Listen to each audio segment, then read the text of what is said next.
Bienvenue à l'église Myrem. Voici les rendez-vous qui rythment notre vie communautaire. Tous les jeudis, on se retrouve pour notre jeudi Losambo, de 18h30 à 20h. Paroles, prières, révélations et partage. Le dimanche, nous célébrons ensemble le culte dominical de 12h30 à 14h30. Nos NPM se passent la dernière semaine du mois. Ne manquez pas ce rendez-vous. Vous souhaitez soutenir l'église Myrem ou devenir partenaire? Adressez-vous au service financier. Pour l'orphelinat, contactez le département mission sociale Myrem. Merci pour votre attention. Que Dieu vous bénisse abondamment. Yahweh tozali kobenga yo, papa ngonga ekokia ya, tolingi tokumisa yo, yo mokonzi ya milimo ye, papa bongi na lokumu, yo kumama. Voilà, on va écouter la parole. Il faut me changer la mélodie, sinon ça va être compliqué pour shifter. Que Dieu te bénisse. Depuis le dimanche passé, nous sommes en train de parler sur notre grand thème de Genèse 1.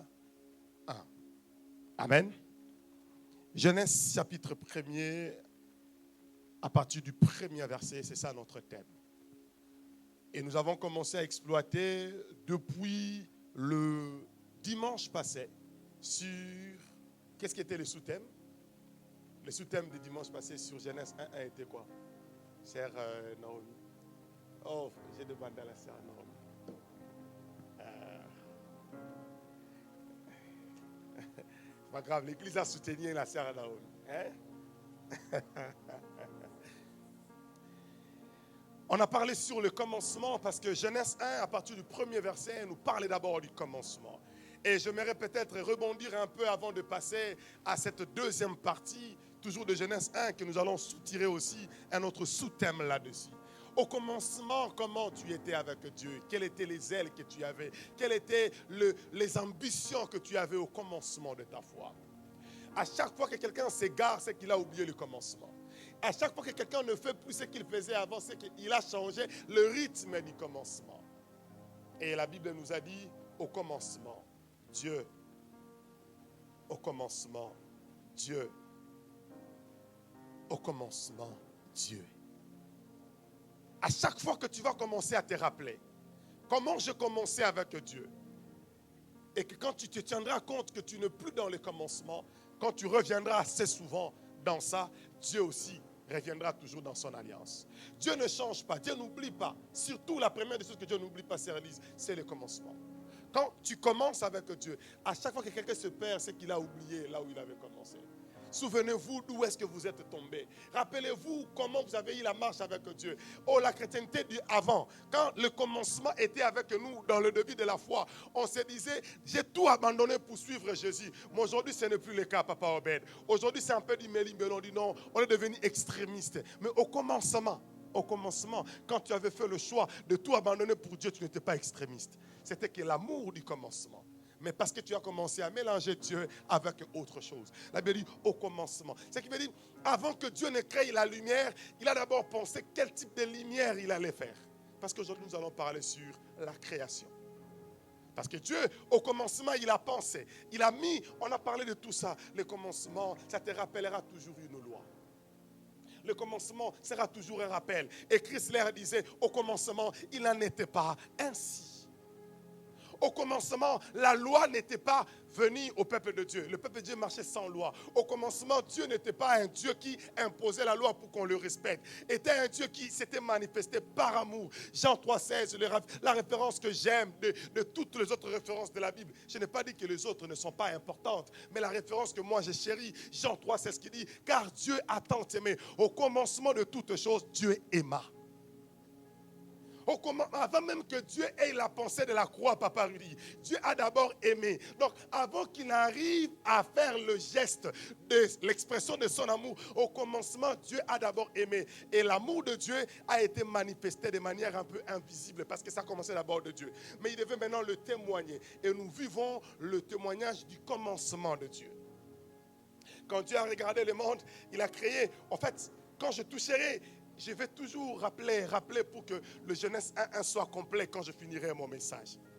Le commencement, c'est quand on s'assoit, on pense, on réfléchit à ce qu'on veut faire. On n'a pas encore fait, mais à ce qu'on veut faire. On s'est dit, j'ai des choses que je dois déjà préparer. Je suis en train de voir une vision de ce que j'aimerais avoir. Et j'aimerais dire à une personne, entre le commencement et la création jusqu'à la faisabilité, il y a des fois de temps de silence qui ne se prononcent pas. Tu peux avoir une pensée, de faire un projet, le temps que tu es en train de penser au projet et à la faisabilité du projet, il peut y avoir un temps là au milieu. Voilà pourquoi un homme de Dieu qui nous a amené à réfléchir en disant, si 1000 ans vaut un jour auprès de Dieu, on peut supposer que Dieu, dans le 6 jours où il a créé, il a fait peut-être 1000 ans pour nous, pour créer le monde. Je ne suis pas quelqu'un qui parle de chiffrologie, je n'ai pas une maîtrise assez approfondie là-dessus, mais quand on regarde la manière dont Dieu était en train de créer, Dieu avait un plan. Il s'était dit, je vais d'abord penser ma création et puis je vais exécuter. Voilà pourquoi la fin de tout ce que Dieu a créé, Papa Jackie, toi tu vas te rappeler de ça, parce que ça fait partie de ton message que tu as prêché à Paris. Quand Dieu créait, quand il finissait, qu'est-ce qu'il disait à la fin? Dieu voyait que ce qu'il a fait était bon. Parce que pourquoi? Il avait déjà pensé. Il ne créait pas à ce moment-là et qu'il voyait qu'il y avait des ratés. Non. J'entre dans ma prédication d'aujourd'hui de la création. Quand la Bible parle de la création, ce qui veut dire Dieu quitte de l'ombre à l'action. La création fait appel que Dieu doit quitter dans l'ombre et on doit le voir en action. À chaque fois qu'on parle d'une création dans la Bible venant de Dieu, c'est que ça met Dieu en avant. Ça met Dieu dans la faisabilité de là où Dieu n'était pas visible. Quand Dieu a commencé à penser la création, personne n'a vu Dieu. Mais on a commencé à voir Dieu quand il a dit que la lumière soit. Parce que le fait de voir la lumière, ça nous montre qu'il y a un Dieu derrière. Donc la création, c'est l'expression de la visibilité d'un Dieu qui est invisible. Quand le commencement se présente, ce n'est que la création qui vient rendre visible. Je vais le dire de la manière des hommes. Comme Jésus a dit, vous ne pouvez pas comprendre des choses d'en haut si vous ne comprenez pas des choses terrestres. Si aujourd'hui, Papa Obed est en train de penser à ouvrir un hôpital, tu penses à ouvrir un hôpital. C'est encore dans la pensée. C'est encore dans le commencement. Mais quel est le jour où nous allons savoir que tu l'avais pensé? Le jour où tu vas les matérialiser. Donc la matérialisation de ce que tu as fait nous pousse à comprendre que tu l'avais pensé. Tu l'avais déjà réfléchi avant que nous puissions le voir. Donc la création est l'expression de ce que Dieu avait déjà prédit que ça devait être. Donc quand Dieu commence à créer, Dieu ne veut pas recréer. C'est là où je vais t'amener. De là où tu es et moi et toi aujourd'hui, Dieu ne va pas recréer de choses pour nous. Dieu ne va pas recréer les miracles. Il avait déjà tout créé. Amen, Église. Voilà, quand il commence à créer, Dieu n'hésite en rien.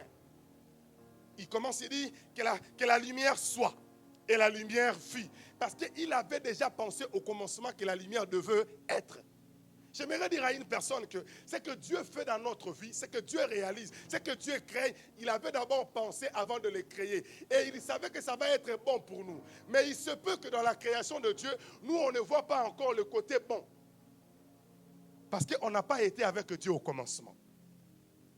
La seule chose qui comprend la création de Dieu, Jean 1, le verset 1er nous répond, il dit, au commencement était la parole. Il n'y a que la parole de Dieu qui comprend la création de Dieu du commencement. Et si tu veux comprendre la création, il faut que tu sois attaché à la parole de Dieu pour comprendre ce que Dieu voulait que toi tu puisses comprendre et obtenir dans ta vie. Est-ce que quelqu'un me comprend? Quelqu'un me comprend jusque-là? On est ensemble? Dis à ton voisin, et Dieu créa. Je fournis pas mal de recherches dans ma référence de Genèse 1, le verset 1. J'avais déjà défini le commencement, ce qui était en hébreu. Et la création en hébreu est appelée comme étant bara. Ce qui signifie créer, former, façonner ou faire. Donc, dans Genèse 1, quand la Bible dit et Dieu créa, c'est comme si on disait et Dieu formait, et Dieu façonnait, et Dieu faisait être ce qui n'était pas. Dans Genèse 1, le verset 1er. Hébreu, donc, il me pousse loin à comprendre. Il dit, donc si je dois reformuler cette phrase de Genèse 1, le verset 1, je voudrais alors dire, comme on nous a dit que le commencement était du néant, la source du néant de quelque chose qui n'est pas encore. Donc je pourrais le dire alors, dans le néant de l'existence de l'humanité, Dieu commençant à former et à façonner. C'est ce que Genèse 1 est en train de dire. Quand le verset 2 me confirme, hein, si tu n'es pas d'accord avec moi, le verset 2 dit, il dit la terre était informe et vide.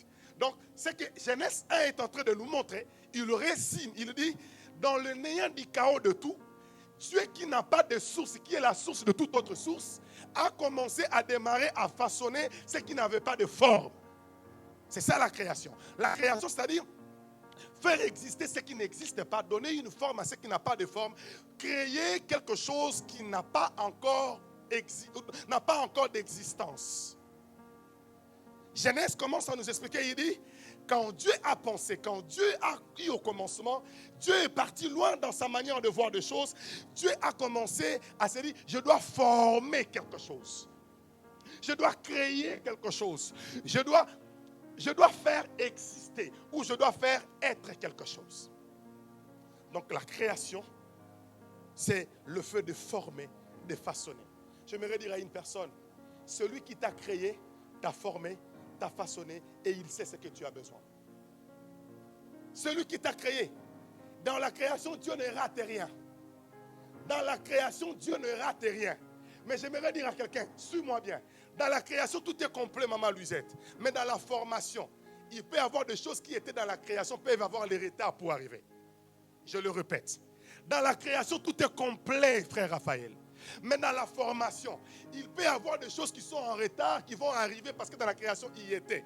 Je vais t'amener pour comprendre avec moi.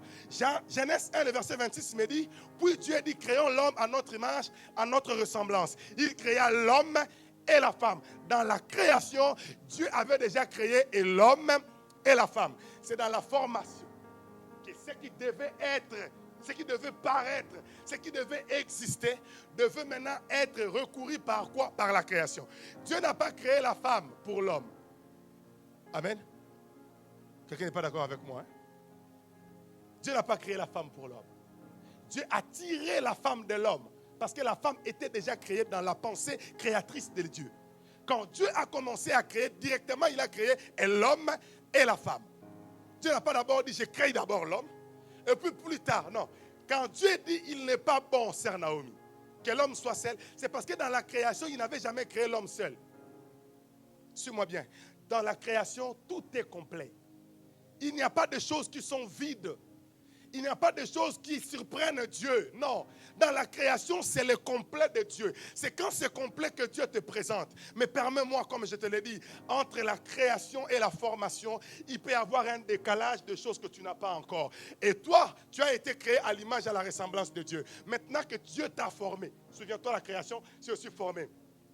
Dieu t'a formé, en te donnant un corps, il se peut qu'il y a des choses que tu n'auras pas tout de suite parce que tu es formé. Parce que directement, tu as quitté de la création à l'existence. En fait, je suis en train de chercher à trouver des mots ou des synonymes qui peuvent me séparer entre l'existence et la création, mais c'est presque de justesse. Presque de justesse. Alors, la création commence par ce que j'ai besoin que ça puisse être. Je le pensais, je le conçus. Maintenant, j'aimerais le présenter. Et je sais, celui qui est en train de créer ou celui qui a formé une voiture, sait exactement les éléments qu'il devait mettre dans sa voiture. Il sait exactement. Celui qui a façonné la voiture qui marche avec diesel, si tu mets l'essence, il sait que ça ne va pas marcher. Parce que pourquoi? La manière dont il avait façonné. J'aimerais dire à un chrétien, souviens-toi que tu as été créé à l'image et à la ressemblance de Dieu. Si tu as de mélange en toi, tu ne ressembleras plus encore à Dieu. Tu n'auras plus encore le Genèse 1, le verset 1, où Dieu a dit, créons l'homme à notre image et à notre ressemblance. Est-ce que je peux exagérer? Sérieux, si tu permets qu'on puisse un peu exagérer. Quand Dieu dit, créons l'homme à notre image, à notre ressemblance, il n'a pas catégorisé les types d'hommes qui devaient être créés à son image, à sa ressemblance.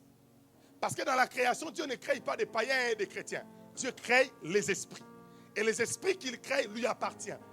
C'est quand les esprits les désobéissent qui ne l'appartient plus. Donc tout esprit créé par Dieu a l'image et la ressemblance de Dieu. Donc ne vous étonnez pas que même ceux qui se sont égarés aient la possibilité de créer ou d'inventer. Parce qu'ils ont reçu de Dieu. Parce que celui qui a tout de Dieu peut faire tout ce que Dieu peut faire. La connaissance et la science de l'homme provient de celui qui a fait exister ce qui n'existait pas. Voilà pourquoi l'être humain produit aussi de miracles. Amen, Église. Vous allez remarquer que on vous dit, il y a peut-être des maladies. Papa Jackie est peut-être mieux placé et papa Obed. Il y a des maladies, il y a 5-10 ans, les gens mouraient avec. Aujourd'hui, on a trouvé déjà des solutions par rapport à ça. Il y a des situations où, je peux même le dire comme ça, la médecine a presque trouvé la solution de la stérilité. Aujourd'hui, tout est donné maintenant. La connaissance de l'homme a atteint un niveau où, si quelqu'un veut avoir un enfant, il peut avoir un enfant. Même de plusieurs manières maintenant de nos jours. Mais ce qui était impossible, mais parce que dans la pensée du Créateur, il a tout donné de lui dans sa créature.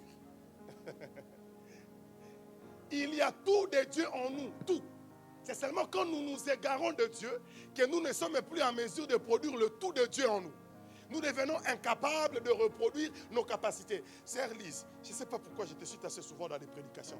Ça t'est déjà arrivé d'avoir des pensées inimaginaires dans ta tête? Ça vous est déjà arrivé? Ça dit toi-même, papa, tu sais, tu peux être là, tu as déjà créé un vaisseau dans ta tête. Tu ne vois comment ça vole dans l'espace. Ça vous est déjà arrivé? On a des fois des pensées de folie. On a des pensées illimitées. Bien, mais c'est parce que celui qui nous a créés est illimité.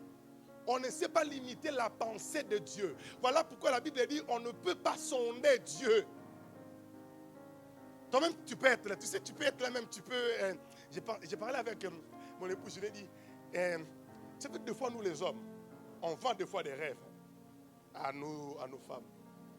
Quand je l'ai dragué, ma femme, vous savez comment j'ai abordé Papa Jean? J'ai dit, tu me vois, moi, je serai président de la République. Tu vois, à cette époque-là, elle n'avait pas tous les éléments à sa possession pour vérifier si la promesse que je suis en train de donner était pesable ou pas. Alors il se disait, non, vous savez comment les femmes nous traitent par rapport à ça, c'est Naomi. Il est ambitieux, hein? Il a des ambitions, il a un rêve. Non, il a des ambitions. Non, moi, en tout cas, je serai président, je vais gérer ce pays-là. Ah, il a des ambitions. Non, il est en train de te nourrir avec quelque chose qui doit te maintenir. Afin que tu te dises que non. Parce que les femmes, c'est ce que les femmes aiment. Les femmes, ils te disent, moi en tout cas, moi si un homme peut être seulement ambitieux, c'est bon. Au moins, il peut se débrouiller dans la vie.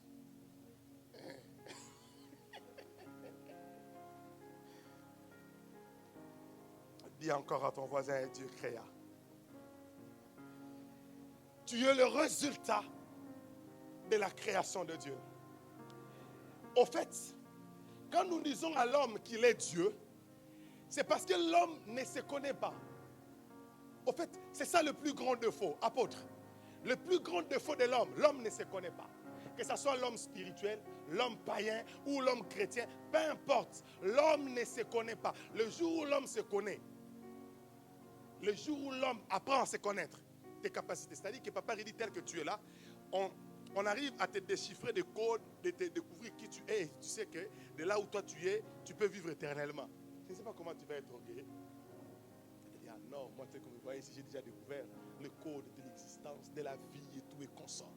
Mais l'homme ne se connaît pas. Et comme l'homme ne se connaît pas, voilà pourquoi l'homme court derrière des choses pour se connaître. Vous voyez, l'homme, c'est le seul, je peux le dire comme ça, c'est la seule créature qui peut douter de l'existence de Dieu. L'homme, l'homme peut te faire croire que Dieu n'existe pas. Et il peut te dire que Dieu n'existe pas. Il n'y a pas de problème. Moi, j'ai toujours besoin de dire à un homme, je suis d'accord avec toi que Dieu n'existe pas. Je te l'accorde. Dieu n'existe pas. Parce que moi, je sais que Dieu est, mais Dieu n'existe pas. Je peux te l'accorder. Et quand je dis que Dieu n'existe pas, on peut approfondir. On peut aller loin. Quand tu me dis que Dieu n'existe pas, je te pose la question. Quelqu'un était en train de faire une réflexion, papa Obed. Il a dit, si on doit remonter 50 ans en arrière, dans nos générations, on doit avoir plus de 3 milliards de chacun dans la lignée de notre famille.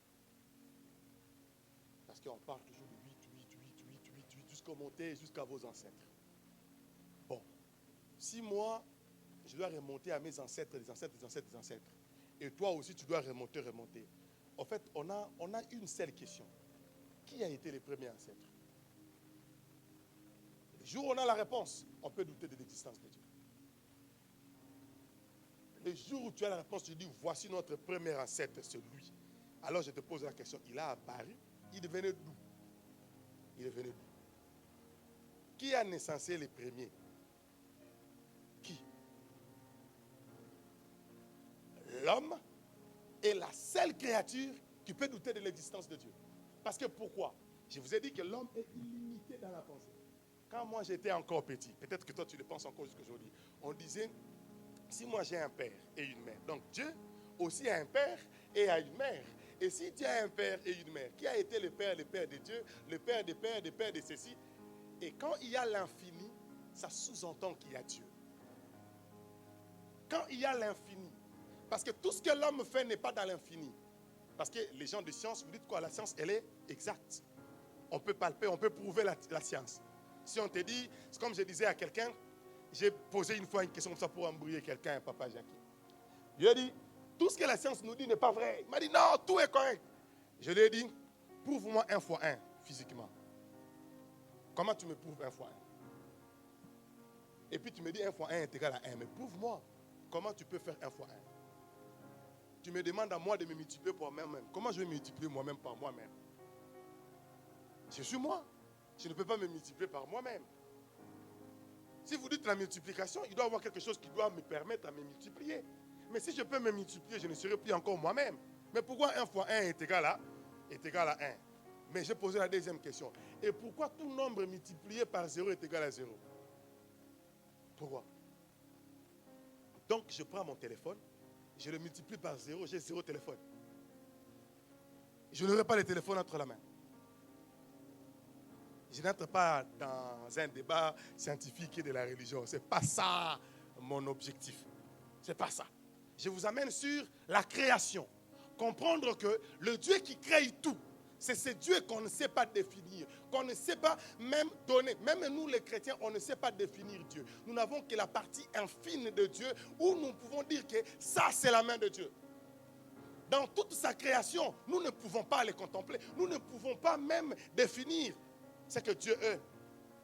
Alors, j'ai écrit quelques éléments ici. Créer. Je ne sais pas si la régie va m'aider.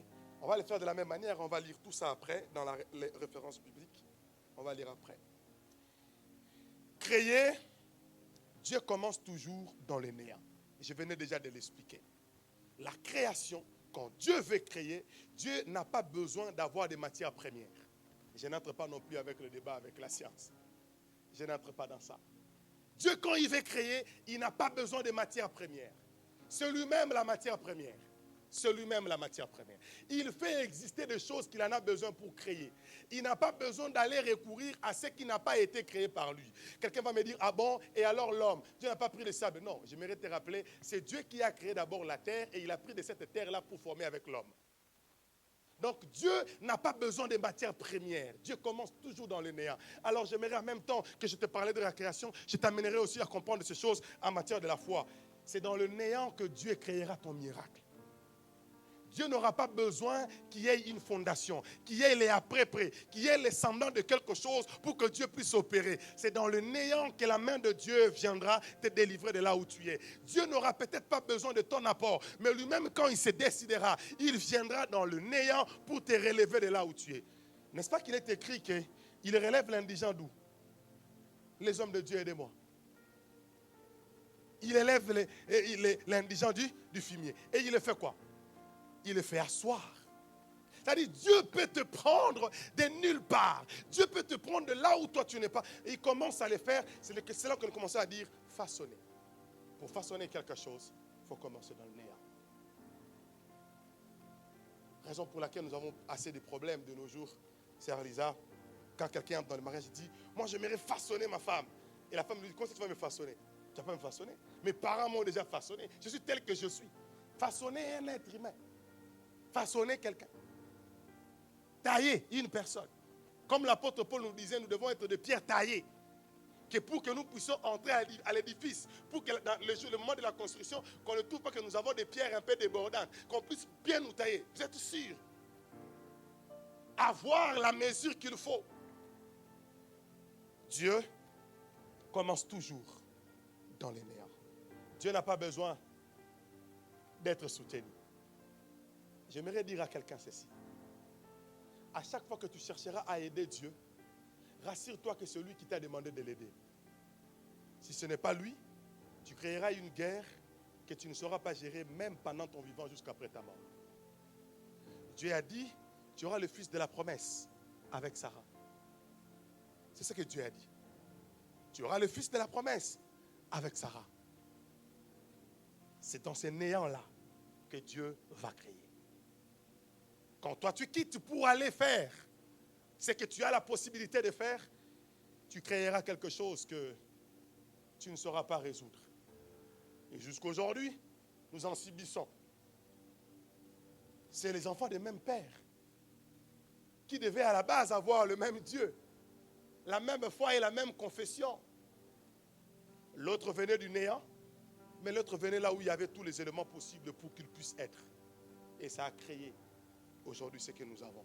J'ai parlé en langue, les adultes ont compris.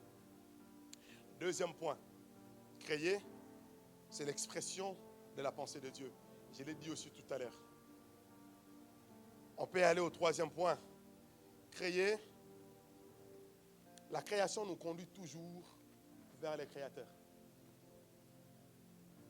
La création nous conduit toujours vers les créateurs. Si je suis la création de Dieu, je dois retourner toujours vers mon Créateur. Je vais prendre comme ça. Papa Obed, de formation, je suis un politologue de formation. Toi, tu es médecin. Mon enfant est malade. Entre moi et toi, qui doit prescrire l'ordonnance? Mais si tu me vois, moi, en train de lutter avec toi pour te dire que non, tu ne peux pas faire l'ordonnance. C'est moi qui dois faire l'ordonnance. Quelle sera ta réaction au plus profond de toi? Tu trouveras que je suis inconscient. Oui. Si la créature ne retourne pas auprès de son créateur pour aller recourir auprès d'une autre créature, c'est un inconscient. Quelqu'un m'a compris? Ou je peux le redire autrement. Le diable est une créature. Ok? Le diable est une créature. Il n'est pas un créateur. Le diable est une créature. Donc si moi, créature, je vais aussi auprès d'une autre créature comme moi, pour que la créature qui a été créée comme moi me solutionne mes problèmes, je suis comme tu as dit, je suis quoi? Je suis inconscient. Je suis inconscient. Toutes les personnes qui recourent vers le diable sont des inconscients. Il est créé comme toi tu es créé. Tout ce que lui il va faire, il va essayer de te faire croire que... D'ailleurs, je ne suis pas le porte-parole du diable et je n'aime pas souvent l'être et je ne le serai jamais. Ceux qui n'ont pas une grande destinée, Maman Luisette, quand ils partent toucher le fétiche, le diable les chasse. Je parlais un peu de cette spiritualité-là. Si tu n'as pas une grande renommée dans ta vie, dans ta destinée, venant de Dieu, tu pars auprès du diable, le diable va te chasser. Parce qu'il sait qu'il n'a rien à t'offrir. Quelqu'un me comprend? Si vous voulez, moi et papa Jackie et papa Bonheur, est-ce qu'on peut aller voir nous trois un marabout pour toucher au fétiche de football et devenir des professionnels? Papa Bonheur, non, hein? Papa Jackie, non, hein? Pourquoi pas? Mais parce qu'on dit que les diables donnent, non? On n'a pas les talents. Le diable ne te donnera pas ce que tu n'as pas. Mais c'est dans ce que tu as qu'il va te vendre maintenant l'illusion. Pour te faire croire comme si c'est lui qui te l'a donné, mais pourtant ce n'est pas lui. Si tel est le cas, il n'y aurait pas de pauvres. Tout le monde alors allait partir toucher au fétiche. Pourquoi les autres, ils ont la folie quand ils partent toucher les fétiches? Pourquoi les autres doivent sacrifier X, Y? Mais toi aussi, tu te dis, non, si c'est simple, je vais sacrifier ma mère ou sacrifier mon fils. Je vais peut-être, toi, tu vas aller là-bas et toi-même, tu es sacrifié. La créature ou la création doit toujours nous amener vers le Créateur. Voilà pourquoi nous, même à l'église Myrem, nous vous forçons à retourner toujours auprès de votre Créateur. Le pasteur est une créature aussi, remplie de faiblesses, remplie des émotions, comme ça a été le cas de Anne. Il y a eu un homme de Dieu à l'église. Anne en train de prier Papa Obed. L'homme de Dieu lui dit, toi, femme ivre, tu es ivre, tu as bu. Même l'homme de Dieu peut se tromper par rapport à ta situation. Parce que c'est aussi une créature. Mais le Créateur, il ne se trompera jamais de ton problème. Jamais. Parce que c'est lui qui t'a créé. C'est lui qui a conçu la voiture. Le concessionnaire ne peut pas oublier les pièces qu'il a mis dans la voiture. Il sait pièce par pièce comment il a conçu cette voiture-là. Et si tu as un problème créature, retourne auprès de ton Créateur. Retourne auprès de ton Créateur. Voilà pourquoi le commencement étant une loi, étant une base qui nous permet de revenir auprès de Dieu. Et la création nous montre que nous ne venons pas de nous-mêmes, nous venons de quelqu'un à qui nous lui devons tout. C'est-à-dire, je suis comme un éternel enfant auprès de Dieu. Je suis un éternel enfant. Je pose des questions à tout moment à Dieu. Irai-je, ferai-je, attaquerai-je? Parce que c'est lui mon créateur. Il connaît des choses que moi je ne connais pas. Il maîtrise des choses que moi je ne maîtrise pas. La création doit toujours te conduire vers le créateur. Et n'oublie pas ceci. Le diable ne donne rien parce qu'il n'a rien. Quand même il va mentir dans le jardin. Il ment avec quoi? Quels sont les éléments du mensonge? La parole. Oui. Ah. Il leur ment avec la connaissance qu'ils avaient. Il vient leur vendre l'illusion, pas dans autre chose. On viendra consulter l'homme, l'apôtre vide, on lui dira, tu as les ministères, tu as la grâce. Mais il y a une onction. Si tu ajoutes seulement ton ministère, il ira loin. On ne va pas le vendre autre chose. Si on lui dit le fétiche, il va refuser. Si on lui dit, tu vois, c'est des gris-gris, on va utiliser le même langage pour illusionner sa vision, en fait qu'il ne puisse pas comprendre. Voilà pourquoi le discernement des esprits est très important et très capital dans une église. Apprendre à discerner les esprits qui sont en train de parler derrière celui qui est en train de parler est très capital, est très, très, très, très capital, mes frères et sœurs. Il dit, le diable dit, est-ce que Dieu a-t-il réellement dit? Il n'a rien contredit. Hein? Le diable n'a pas contredit. Hein? Il a fait douter à celui qui avait la parole. Combien de frères n'ont pas fait douter la foi de plusieurs sœurs? Tu crois vraiment que si nous tombons aujourd'hui, Dieu ne va pas te pardonner? Il n'a pas changé la parole, il t'a fait douter. Il t'a fait douter.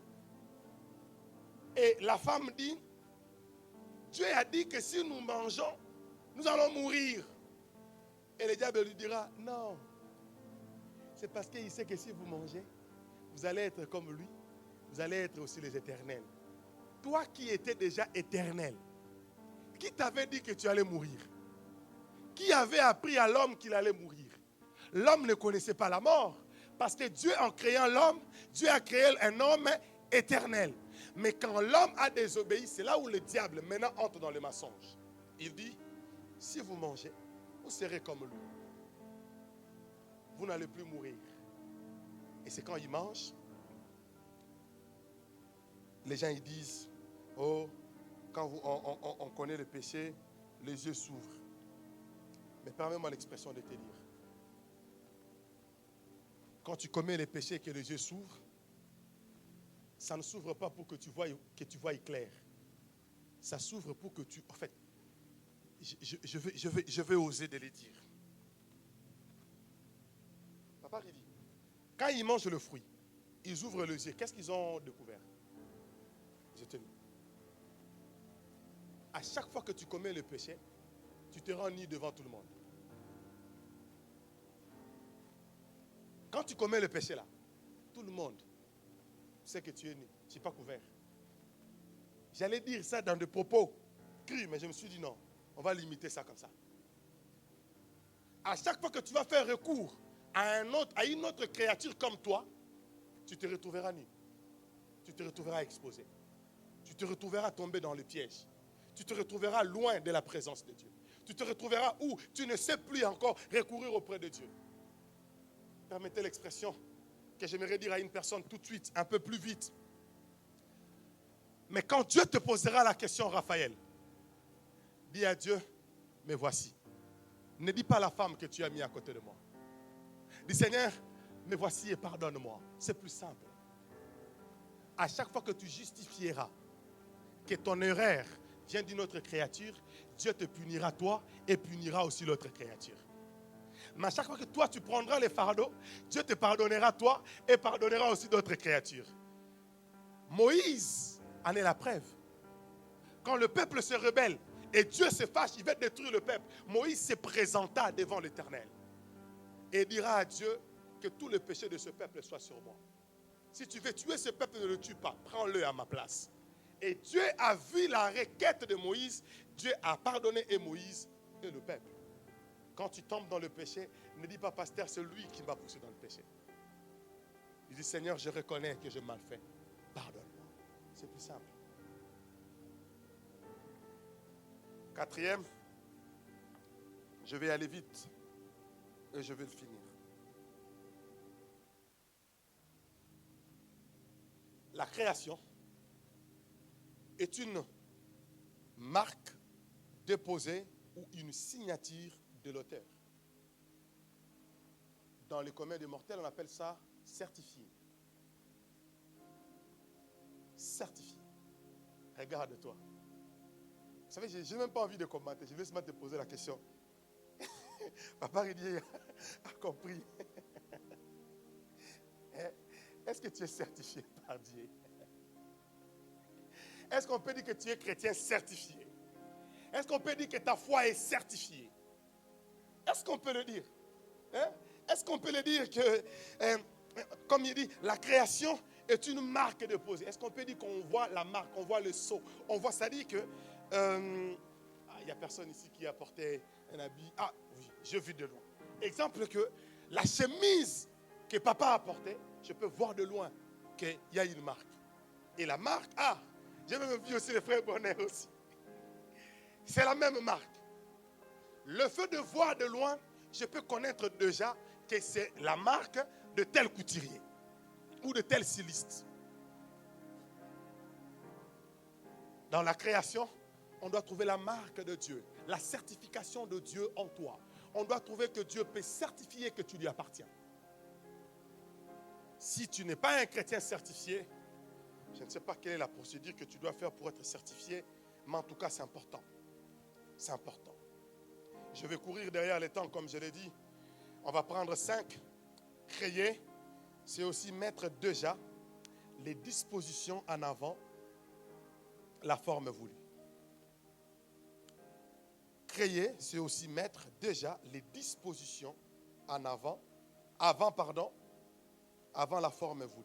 Ce qui veut dire, quand Dieu veut créer l'homme, il plante un jardin. Il plante d'abord un jardin.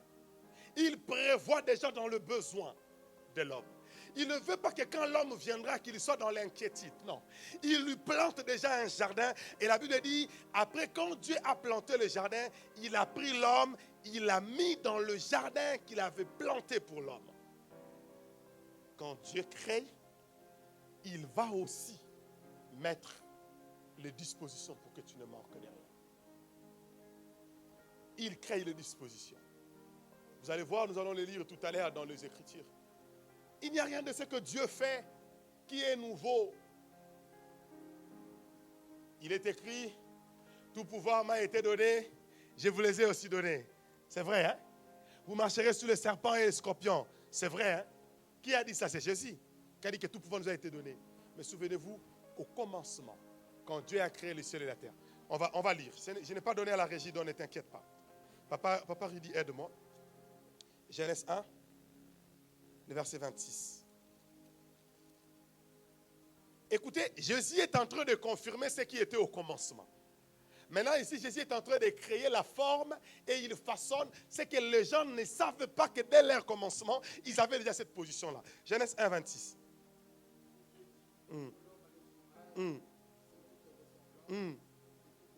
Attends, papa, il faut aller devant. Donc, quand Dieu a créé l'homme, Dieu l'avait déjà, au commencement, Dieu créa l'homme avec quoi? Avec la domination.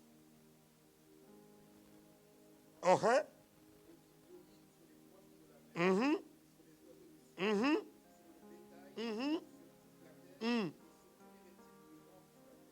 Tu peux te limiter là. Dès le commencement de la création, Dieu avait déjà donné à l'homme le pouvoir de régner et de dominer. Vous savez, j'ai dit que l'homme, le jour où l'homme se découvre, c'est qui parle. Vous savez, moi et papa Obed et papa Jean Médard, nous nous connaissons comme étant des chrétiens. Nous avons la foi. Mais nous ne nous connaissons pas en termes de communication entre nous et les animaux. Si on nous prend, nous quatre, nous trois, on nous met dans la forêt là où il y a des lions, c'est compliqué. On commence à penser directement à notre mort. Mais par contre, il y a aussi des êtres humains comme nous qui, eux, ils peuvent calmer les lions. Amen. Parce que dans la création, Dieu avait donné à l'homme. Donc, quand vous trouvez un être humain comme vous, être en mesure de maîtriser, oh, il joue avec les serpents, oh, il joue avec les lions, ça a été donné à l'homme dès le commencement. Ce n'est pas de nouveauté. Ce n'est pas une expérience nouvelle où nous disons waouh, comment lui, il peut dormir même avec les serpents, ils ne lui font rien. Non. Adam a vécu en pleine forêt. Adam. Il était en pleine forêt. Il était dans la jungle. Mais sauf, il se connaissait et il avait l'autorité. La Bible va même il dit que c'est lui qui donna le nom. Il appelait des animaux, il appelait ceci. Et Dieu approuvait cela. Mais c'est parce que quand nous perdons notre capacité, assez souvent, quand nous nous orientons à une seule chose, nous perdons souvent d'autres facultés ailleurs. Moi et la sœur Elise, peut-être s'il y a même la souris qui entre, peut-être on va sauter. C'est normal. Notre manière d'être maintenant ne nous permet plus à supporter la souris. Peut-être moi et elle, c'est la souris. Toi, ça peut être peut-être l'écran qu'elle a. Non, il y a des autres même qui ont même peur seulement de la mouche. Ce n'est pas ça que je voulais te parler. J'étais en train de te dire que créer, c'est mettre de disposition. Un exemple de commun des mortels. Vous qui conduisez des voitures, est-ce que vos voitures ont toutes les pièces de rechange avec? Quand vous êtes en panne, vous partez où? Acheter la pièce de rechange. Parce que celui qui a conçu a prévu que s'il y a une panne, il faut aller trouver la pièce et la remplacer. J'aimerais dire à quelqu'un, Dieu a disposé aussi quand tu tombes, que tu retournes auprès de lui et que tu puisses te repentir. Dieu a disposé aussi quand tu seras dans le problème, que tu reviennes auprès de lui, afin que tu obtiennes gain de cause. On va aller sur, je pense on va prendre 6, et puis on va clôturer. Et puis on va lire et puis on va clôturer. Que dit 6? Le créateur sait ce qu'il faut à la créature, pas l'inverse. Pas l'inverse, mes frères et sœurs. Sœur Lise, je vois des fois la réflexion des gens qui disent pourquoi Dieu laisse, s'il est Dieu d'amour, pourquoi il laisse qu'à l'est qu'on tue les gens? Hein? On fait les choses à l'envers. Je n'ai pas envie de dire certaines choses qui peuvent choquer. Je n'ai pas envie vraiment de le dire. Dans ce qui concerne la chair, ça n'a jamais intéressé Dieu. La chair.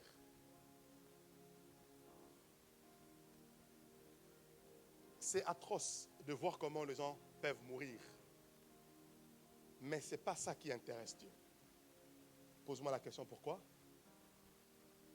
La manière dont les disciples ont été décapités, la manière dont on les a enterrés, en tout cas, si Dieu tenait compte à la chair, il allait quand même donner, on allait dire quoi? Il devait même mourir avec dignité. Commençons avec Jean-Baptiste. C'est quoi sa mort? La tête. Allez lire l'histoire de tous les autres 12. On a coupé les autres la tête, on les a enterrés à l'envers. Et les autres ont été enterrés vivants. Je ne veux pas t'amener dans ça pour comprendre, pour te dire que Dieu peut sauver un bébé, mais la manière dont la mort est arrivée à ce bébé-là, c'est peut-être par un massacre qui a été quelque part. Mais Dieu a sauvé l'esprit de ce bébé. Dieu ne sauve pas la chair. Et assez souvent, l'inverse de la créature, c'est quand il commence à dire pourquoi Dieu ne fait pas ça? Pourquoi Dieu... Non, c'est pas à moi de dire au Mercedes, il serait préférable que tu puisses mettre la caméra devant le paraprise. Non, c'est pas à moi. Il a conçu sa voiture, il sait le pourquoi il a conçu de cette manière-là. Tout ce que moi j'ai, ça respectait son œuvre d'art, son œuvre. Il faut respecter son œuvre. Mais nous, souvent, nous faisons l'inverse.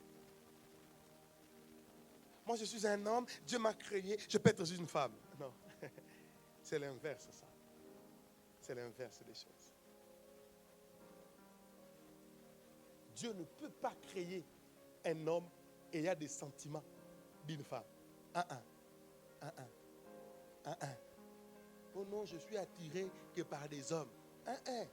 Dieu a détruit toute une ville pour ce genre de choses. Toute une ville, Dieu a détruit. Toute une ville. Toute une ville. Oh non, je suis... Non. Maintenant, on va lire les références et puis je vais finir.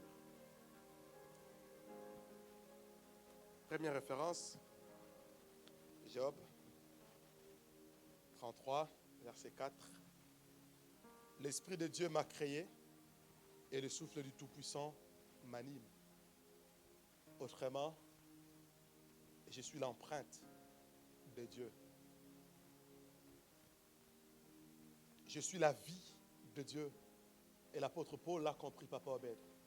Il dit, en fait, si je vis, c'est plus moi qui vis. Parce que pourquoi?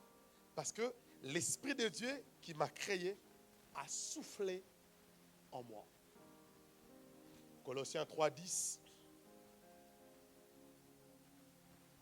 Et ayant revêtu l'homme nouveau qui se renouvelle dans la connaissance selon l'image de celui qui l'a créé. Un chrétien doit fournir des efforts de retourner à la connaissance de la parole de Dieu selon l'image du Créateur. Selon l'image du Créateur. Jérémie 10, 12. Il a créé la terre par sa puissance. Il a fondé le monde par sa sagesse. Et il a étendu le ciel par son intelligence. Prends quelques minutes, on va prier. Tu vas prier pour demander ces trois choses. Que Dieu te donne la puissance, la sagesse et l'intelligence. C'est ce que Jérémie 10, 12 nous dit. Il a créé la terre par la puissance, il a fondé par la sagesse et il a étendu le ciel par son intelligence. Les trois éléments. Est-ce que tu peux prier pendant quelques secondes et puis on va prendre la dernière écriture et puis on va clôturer. Seigneur, je déclare dans ma vie, Père éternel, donne-moi la puissance, la sagesse et l'intelligence. Que je suis, Père éternel, que je puisse devenir, que je puisse être un chrétien puissant, un chrétien sage, un chrétien intelligent. Pourquoi, Père éternel? Par la puissance, je vais dominer et je ne serai pas dominé. Pourquoi par la sagesse, je pourrais éviter des combats et des scandales?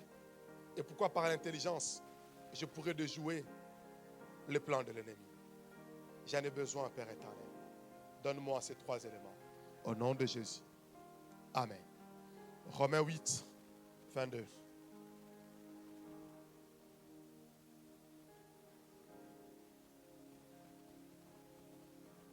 Romains 8, 22, j'ai dit, or nous savons que jusqu'à ce jour,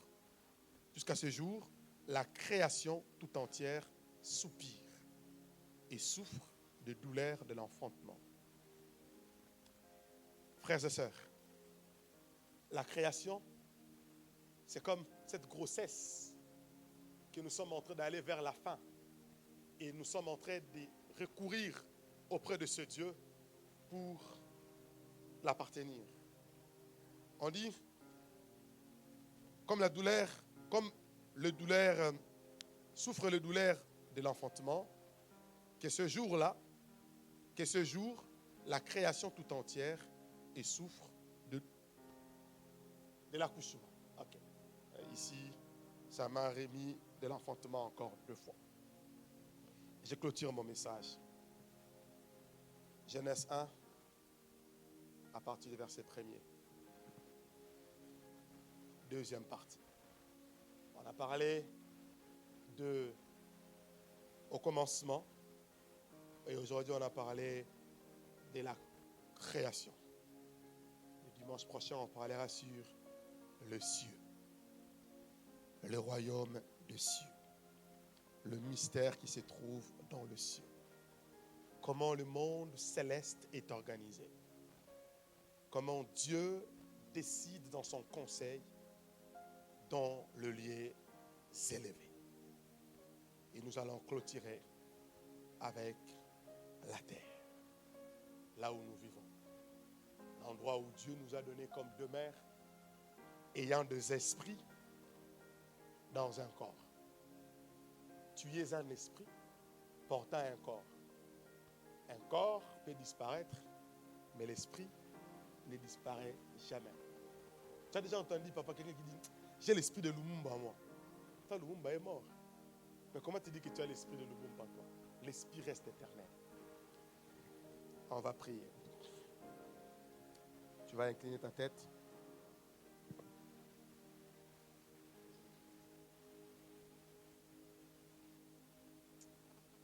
Bien-aimés, nous allons prier. Nous allons prier.